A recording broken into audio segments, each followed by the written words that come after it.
J'ai fait plus de 50 000 € la première année de freelance en tant que monteur vidéo. Du coup, dans cette vidéo, je vais te montrer exactement ce que j'ai mis en place pour trouver tous mes clients. Je vais tout partager, donc toutes les erreurs que j'ai pu faire, mes astuces pour trouver des clients et des gros clients. Évidemment, le meilleur statut juridique pour être le plus rentable possible la première année sans te prendre la tête avec la comptabilité, etc. Donc avant de rentrer dans le vif du sujet, je pense qu'il faut que je te partage ma petite histoire personnelle. C'est parti. Ce qui m'a sauvé, moi, la première année, c'est de créer du contenu sur LinkedIn. Je sais qu'il y a beaucoup de monteurs qui créent du contenu sur YouTube, sur TikTok, Instagram. En vrai de vrai, le mieux c'est de faire du B2B, c'est-à-dire d'aller monter des vidéos pour des entreprises. Vous devez être le plus visible possible sur LinkedIn parce que des entreprises vont vous voir et comme elles vont vous voir, elles vont forcément venir vous envoyer un message. Voilà, on recherche un monteur vidéo, etc. C'est beaucoup plus simple de vendre à des entreprises. Ensuite, pour se différencier des autres créateurs de contenu sur LinkedIn, il faut créer des références pour des entreprises connues sur LinkedIn. Vous pouvez très bien aller chercher des boîtes qui sont assez connues où les fondateurs, fondatrices sont assez connus. Vous allez chercher leurs vidéos YouTube et vous faites un montage avant vos services et un montage après vos services pour montrer que c'est plus dynamique, c'est plus intéressant, c'est plus joli,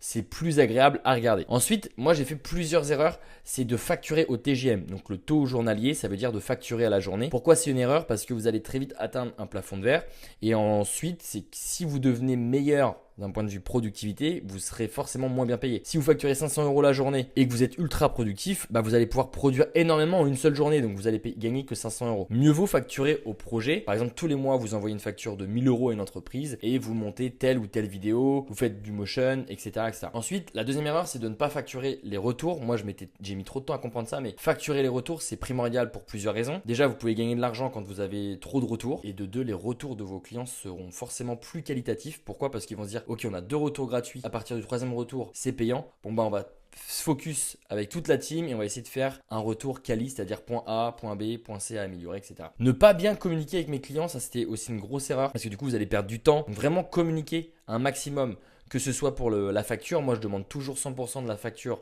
avant de commencer. N'ayez pas peur de demander un maximum d'informations pour que le projet se passe au mieux et pour que vous puissiez être le plus productif possible. Donc voilà, solution, encaissez bien avant de commencer. Si vous n'êtes pas à l'aise au début avec ça, c'était mon cas, demandez au moins un acompte. Par exemple, si vous facturez 1000 € par mois, dites voilà, 50% en début de mois pour commencer la prestation, 50% quand tu es satisfait en fin de prestation. Le conseil numéro 1, c'est de se nicher pour devenir top of mind. Ça veut dire devenir la référence d'un petit marché. Je prends un exemple tout bête. Entre un monteur vidéo qui parle à tout le monde et un monteur vidéo spécialisé pour les salons de coiffure, très sincèrement, le monteur vidéo spécialisé pour les salons de coiffure gagnera beaucoup plus d'argent. Pourquoi? Parce qu'il n'y a personne sur ce domaine-là. Par contre, un monteur vidéo très généraliste, on en trouve partout. Et du coup, comme on en trouve partout, c'est l'offre et la demande. On va baisser un maximum vos prix. Maintenant, rentrons dans le vif du sujet. Comment gagner de l'argent et comment lancer son activité de monteur vidéo freelance. La première étape, c'est de choisir le meilleur statut juridique pour votre business. Vous avez 3 types de statuts juridiques, la SASU, l'auto-entreprise,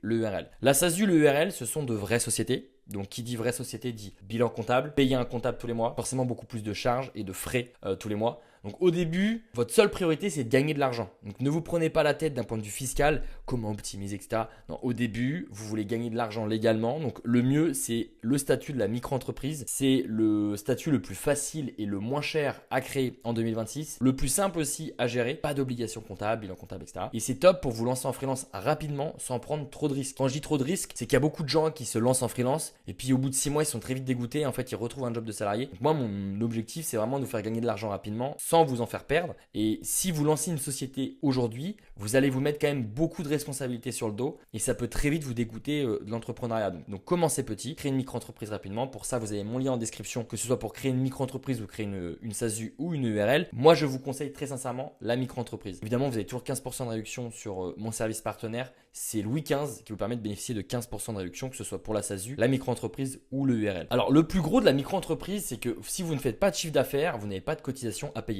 Et du coup, pas de comptable non plus. Donc ça, c'est top. Si par exemple, vous faites un mois à 2000 €, vous allez payer des cotisations sur ces 2000. Si vous faites un mois à 0 €, vous ne payez rien. Donc ça, c'est trop bien. Si on regarde combien de chiffre d'affaires il faut faire pour vivre de son activité de monteur vidéo freelance en micro-entreprise, vous faites partie déjà du régime BNC. Ça veut dire bénéfices non commerciaux. Si vous passez sur mon lien en description, Legal Place va se charger de créer votre micro-entreprise sans faire d'erreur juridique. Donc, vous prenez pas trop la tête avec ça. Mais en gros, vous allez être affilié à l'URSSAF. Donc, qui dit affilié à l'URSSAF, du coup, cotisation sociale, c'est à peu près 21,1% du chiffre d'affaires. Vous faites 1000 €, vous allez donner quasiment 21,3 5% du chiffre d'affaires. Donc en gros, 213 euros si vous faites 1000 euros de chiffre d'affaires. Maintenant, si on fait 5000 euros, faut être un peu plus ambitieux. URSSAF, vous allez donner 1000 euros, il va vous rester dans votre poche quasiment 4000 euros. C'est pour ça que c'est un super statut juridique. Franchement, pour faire 4000 euros par mois net, il vous faut 5 clients à 1000 euros par mois en montage vidéo. Donc c'est très facilement faisable. Donc bon, je vais vous prendre par la main. Avant de vous montrer comment trouver des clients, je vais vous créer votre micro-entreprise de monteur vidéo. C'est parti. Pour ça, vous allez cliquer sur le lien en description et on va créer votre micro-entreprise de monteur vidéo. Donc on arrive ici. Votre micro-entreprise est-elle artisanale? Non, vous êtes en régime micro BNC. Non, elle n'est pas artisanale. Quand souhaitez-vous démarrer votre activité? Dès que possible. Avez-vous déjà été auto-entrepreneur? Si vous regardez cette vidéo, je pense que non. Donc cliquez sur non.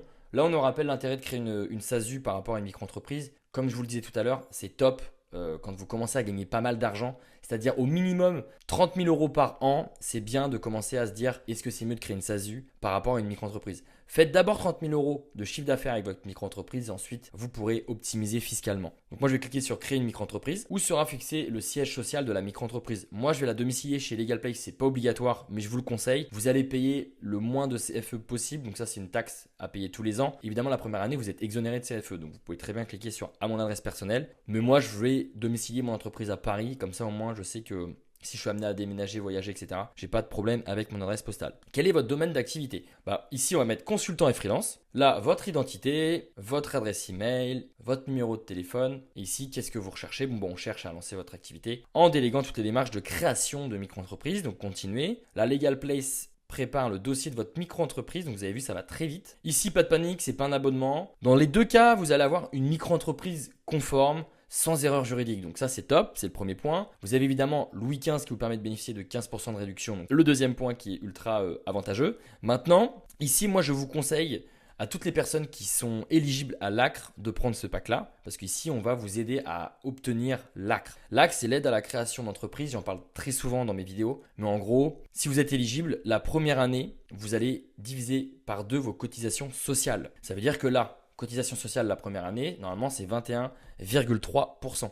Avec l'ACRE, si vous êtes éligible, vous allez payer seulement 12%. Donc en fait, vous allez faire beaucoup plus de bénéfices et vous paierez beaucoup moins de cotisations sociales la première année. C'est une aide de l'État qui vous permet en gros de donner un peu moins d'argent à l'État pour en mettre un peu plus de côté et vous constituer une vraie trésorerie. Maintenant, regardez bien sur Internet si vous êtes éligible. Donc pour ça, vous allez sur le servicepublic.gouv.fr et en fait, vous pouvez très bien taper ACRE éligibilité et en fait vous devez être dans l'une de ces situations suivantes. Est-ce que vous touchez l'allocation, donc c'est-à-dire le chômage? Est-ce que vous avez entre 18 et 25 ans? Est-ce que vous êtes dans une zone, c'est-à-dire zone ZFRR, c'est une zone, en gros c'est dans un trou paumé et du coup vous pouvez avoir l'obtention de l'ACRE, etc. Si vous êtes éligible, très sincèrement, prenez ce plan-là parce que vous allez le rentabiliser dès le premier mois. Si vous n'êtes pas éligible, ce plan-là convient très bien. Moi je suis éligible, donc choisir le pack. L'hébergement de ma micro-entreprise chez LegalPlace. Comme ça, je réduis mon impôt, donc c'est-à-dire ma CFE jusqu'à 1000 euros par an. La première année, je suis exonéré, mais je vois sur le long terme.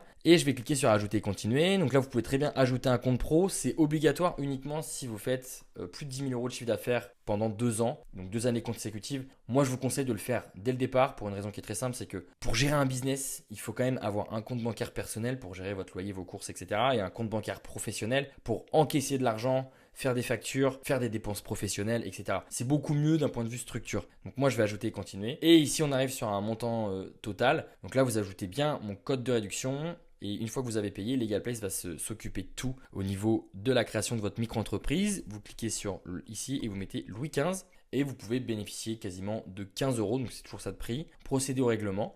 Et là, LegalPlace se charge de créer votre micro-entreprise de A à Z. Comme ça, nous, on peut reprendre la partie la plus importante de cette vidéo, c'est-à-dire comment bien démarrer en tant que monteur vidéo freelance. C'est parti. Alors déjà, il faut créer, je pense que vous le savez déjà, il y en a beaucoup des monteurs vidéo qui m'envoient des messages, mais créer un portfolio professionnel qui parle aux entreprises. Généralement, vos portfolios, ils sont trop artistiques. Et une entreprise, elle a besoin de se projeter. Une entreprise, elle a besoin de faire du bénéfice, à avoir un retour sur investissement. Ça veut dire quoi? Si l'entreprise vous paye, elle doit être sûre de gagner de l'argent sur le long terme. Donc, créez des exemples avec des marques connues si vous n'avez pas d'exemple à montrer au début. Donc, par exemple, vous pouvez très bien prendre une publicité Nike que vous n'avez pas aimée et vous pouvez l'améliorer avec du motion design. Vous pouvez aussi améliorer la vidéo avec des SFX, etc. Vraiment, mettez-vous dans la peau d'un entrepreneur qui a une boîte et qui se dit ok, on fait du contenu, le contenu qu'on fait il est pas ouf. Ok, bah si je travaille, donc c'est-à-dire avec vous, je veux que mon contenu soit waouh. Et du coup, c'est comme ça qu'on peut avoir envie de vous payer 1000, 2000 euros par mois minimum si vous êtes sûr de nous rendre des contenus qui sont magnifiques, qui sont beaux visuellement, où c'est agréable, dynamique à regarder, etc. Montrez votre quotidien de monteur vidéo.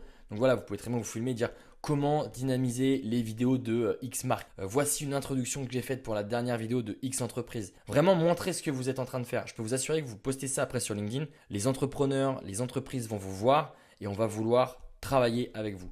Donc montrez en avant après vos services, montrez votre valeur, montrez que c'est important de travailler avec vous et que c'est maintenant qu'on doit travailler avec vous. Et surtout aussi, ça je le dis souvent, mais montrez que c'est facile de travailler avec vous. Quand je vais sur des profils LinkedIn de freelance, des fois il faut faire bac+12, il faut aller sur un lien, puis après il faut envoyer un DM, puis machin. Non, soit vous avez un email visible, un numéro de téléphone, comme ça on peut vous appeler et on peut directement vous proposer du business. Ensuite, soyez focalisé au début. Une cible, un service précis, un canal d'acquisition. Donc le canal d'acquisition, j'ai déjà dit, LinkedIn. Un seul service, monteur vidéo, peut-être vous spécialiser dans le motion. Une cible, bon ça peut être les salons de coiffure. Évidemment, les salons de coiffure ne sont pas sur LinkedIn, mais c'est un exemple. Mais vous pouvez très bien travailler avec des SaaS B2B, travailler avec des startups dans la cosmétique, etc., etc. Mais vraiment essayer de vous spécialiser dans un domaine précis et qui vous plaît. Plus vous êtes spécialisé, plus vous allez facturer cher. Donc par exemple, moi les motion designers pour les SaaS B2B gagnent beaucoup plus d'argent que les monteurs vidéo lambda. Les monteurs vidéo pour les réels Insta, par exemple, faites du clipping. Ça, je sais qu'il y a de plus en plus de demandes. Et si vous faites des très beaux clippings, parce qu'il y a le clipping maintenant avec l'IA, c'est pas très beau. Si vous faites de très beaux clippings, on est prêt à vous payer très cher. Pourquoi? Parce que derrière, on est sûr d'avoir un retour sur investissement. On va avoir tellement de beaux clippings grâce à vous que du coup, derrière, on sera beaucoup plus visible sur les réseaux. Donc, on va forcément gagner plus d'argent.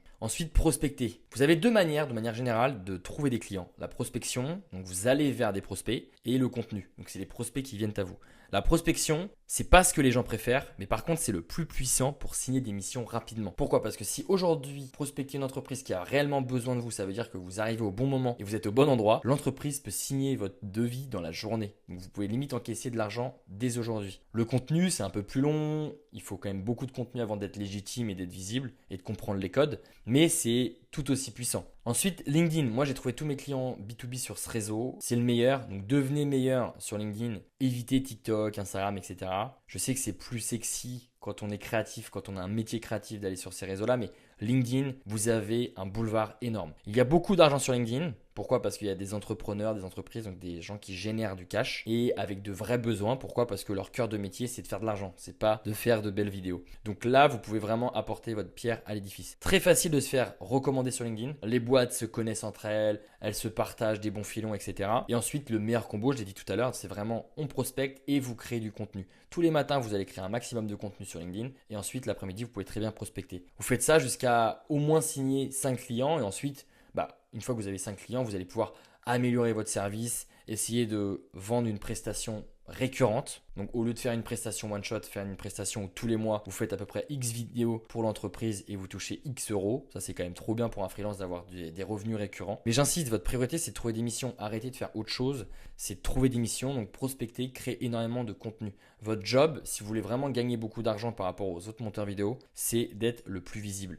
en face de la bonne cible évidemment. Donc vous ne posez pas 36 000 questions. Cherchez pas des heures à faire une offre parfaite. Prospectez, créez du contenu, montrez que vous avez du talent et montrez vos services de monteur vidéo. Et enfin, super important, comment fixer ses prix intelligemment. Alors, la pire erreur, vendre son temps. Donc, comme je vous le disais au début de la vidéo, oubliez le TJM, vendez au projet, faites une offre, limite un package, c'est-à-dire ok tu veux bosser avec moi, c'est 1500 euros par mois et tu as X vidéos montées, etc., X vidéos clipping, etc., etc. Un bon monteur, il vend quoi? Il vend un résultat. Donc par exemple, si vous voulez faire des clips vidéo pour le Insta ou le TikTok de l'entreprise, dites bah voilà, on va faire au moins 30 000 vues par mois, un format, donc ça peut être justement les vidéos clipping, une performance. Donc vraiment, essayez de vous mettre dans la peau de votre prospect. Qu'est-ce qu'il aimerait voir? Qu'est-ce qui lui donnerait envie de vous payer? Et enfin, un exemple qui marche très bien, moi, que j'ai fait et que je referai aujourd'hui si je devais être monteur vidéo une fois de plus, c'est de faire des packs vidéo. Donc, c'est-à-dire, voilà, je te vends 4 vidéos short ou 4 vidéos Instagram, etc. Un prix, faites des prix fixes. Pack YouTube long format, donc voilà, tous les mois, je t'interviewe pendant 2 heures et puis je te fais une super vidéo YouTube. Un abonnement mensuel, 2000 euros par mois, montage illimité, X vidéos en motion design, etc., etc. Donc ça, c'est des exemples pour que vous puissiez mieux comprendre comment on vend. mais évitez de vendre à la journée. J'espère que cette vidéo vous a aidé. N'hésitez pas à me poser votre question en commentaire. Et petit rappel, si vous voulez créer votre SASU auto-entreprise EURL, vous passez sur mon lien en description et vous avez toujours mon code de réduction, c'est Louis 15.